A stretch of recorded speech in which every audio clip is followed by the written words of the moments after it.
The first of our remaining chickens made its appearance at lunch, but our mood wasn't right for it. We pushed the scrawny bits of it listlessly around our plates and could find little to say. In the afternoon we took the boat to Komodo village, where we met a woman who was the only known survivor of a dragon attack. A giant lizard had gone for her while she was out working in the fields, and by the time her screams had brought her neighbours and their dogs to rescue her and beat the creature away, her leg was in tatters. Intensive surgery in Bali saved her from having it amputated, and miraculously she fought off the infection and lived, though her leg was still a mangled ruin. On the neighbouring island of Rincha, we were told, a 4-year-old boy had been snatched by a dragon as he lay playing on the steps of his home. The living build their houses on stilts, but on these islands not even the dead are safe, and they are buried with sharp rocks piled high on their graves. For all my rational Western intellect and education, I was for the moment overwhelmed by a primitive sense of living in a world ordered by a malign and perverted God, and it coloured my view of everything that afternoon, even the coconuts. The villagers sold us some and then split them open for us. They are almost perfectly designed. You first make a hole and drink the milk. Then you split open the nut with a machete and slice off a segment of the shell, which forms a perfect implement for scooping out the coconut flesh inside. What makes you wonder about the nature of this God character is that he creates something that is so perfectly designed to be of benefit to human beings, and then hangs it 20 feet above their heads on a tree with no branches. Here's a good trick. Let's see how they cope with this. Oh, look! They've managed to find a way of climbing the tree. I didn't think they'd be able to do that. All right, let's see them get the thing open. So they've found out how to temper steel now, have they? Okay, no more Mr. Nice Guy. Next time they go up that tree, I'll have a dragon waiting for them at the bottom. I can only think that the business with the apple must have upset him more than I realised. I went and sat on the beach by a mangrove tree and gazed out at the quiet ripples of the sea. Some fish were jumping up the beach and into the tree, which struck me as an odd thing for a fish to do, but I tried not to be judgmental about it. I was feeling pretty raw about my own species and not much inclined to raise a quizzical eyebrow at others.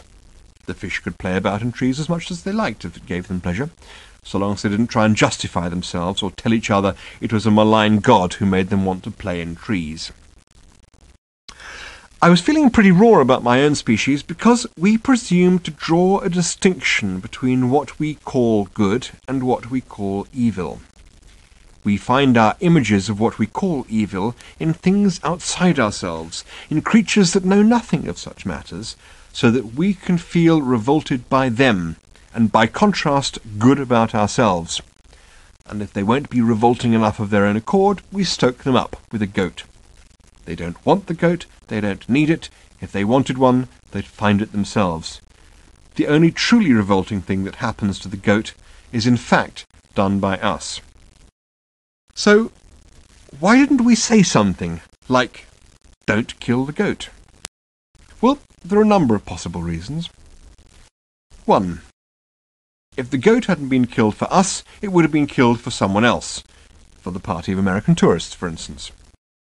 2. We didn't realise what was going to happen until it was too late to stop it. 3. The goat didn't lead a particularly nice life anyway, particularly not today. 4. Another dragon would probably have got it later. 5. If it hadn't been the goat, the dragons would have got something else, like a deer or something. 6. We were reporting the whole incident for the CD and the book and for the BBC. It was important that we went through the whole experience so that people would know about it in detail. That's well worth a goat. 7.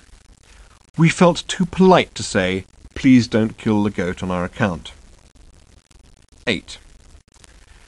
We were a bunch of lily-livered, rationalising turds. The great thing about being the only species that makes a distinction between right and wrong is that we can make up the rules for ourselves as we go along. The fish were still hopping harmlessly up and down the tree. They were about 3 inches long, brown and black, with little bobble eyes set very close together on the tops of their heads. They hopped along using their fins as crutches. Mudskippers, said Mark, who happened along at that moment. He squatted down to look at them. "What are they doing in the tree?" I asked. "You could say that they were experimenting," said Mark. "If they find they can make a better living on the land than in the water, then in the course of time and evolution they may come to stay on the land. They absorb a certain amount of oxygen through their skin at the moment, but they have to rush back to the sea from time to time for a mouthful of water, which they process through their gills. But that can change. It's happened before." "What do you mean?" I said. "Well, it's probable that life on this planet started in the oceans, and that marine creatures migrated onto the land in search of new habitats. There's one fish that existed about 350 million years ago that was very like a mudskipper. It came up onto the land using its fins as crutches. It's possible that it was the ancestor of all land-living vertebrates." "Really?" I said. "What was it called?" "Well, I don't think it had a name at the time." "So, this fish," I said, "is what we were like 350 million years ago?" Quite possibly."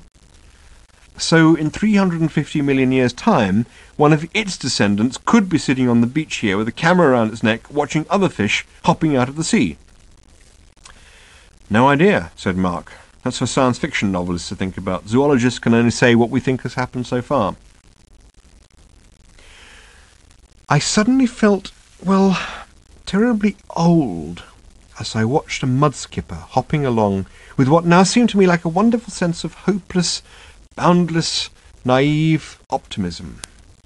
It had such a terribly, terribly, terribly long way to go.